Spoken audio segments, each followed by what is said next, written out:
مصرع الشاب العماني سامي في قطر، والظروف غامضة والإشاعات كثرانة على هذا الموضوع. اللي حاصل أو الإشاعات اللي تدور حول هذا الموضوع أن سامي كان على علاقة مع واحدة اسمها حنان، مغربية عايشة في دبي. حب وغرام بينهم وتعرفوا على بعض عن طريق الإنترنت وتلاقوا أكثر من مرة، والعلاقة دامت تقريبا سنة.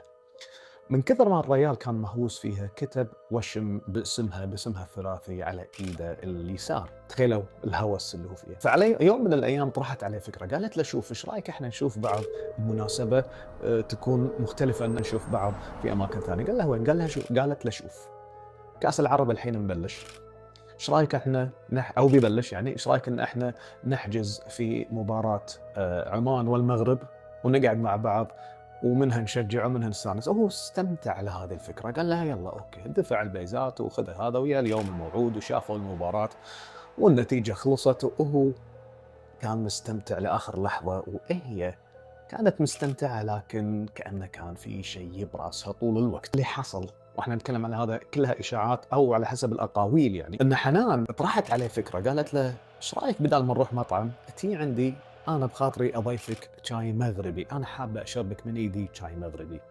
سامي فهم الفكره وقال لها خلاص يلا اوكي، الحين نروح مع بعض. وهي داشه غرفه الفندق لاحظ ان هي نزلت، تعرفون هذه صوب علامه الولك، الدواسه، رفعتها وحطت مثل شغله كذي بودره او شيء. قال لها ايش قاعد تسوي؟ كان يقول هذه عاده مغربيه احنا عندنا، احنا نحب نحط شيء اسمه بودره التابع على اساس ان المكان يتحصن.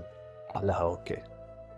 فلما دخلوا داخل وسوت له الشاي المغربي، طبعا هي غيرت ملابسها وكذا وكشخت يعني، صبت له الشاي المغربي.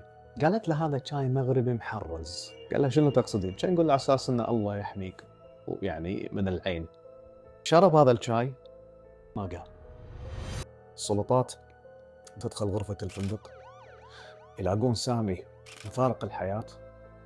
ولما انتبهوا على الوشم اللي بالإيد وحققوا من الاسم هذا وتواصلوا مع السفارة، مع الخارجية يعني، قالوا إن الاسم اللي موجود في إيده بالوشم هو اسم لفتاة متوفية من 60 سنة.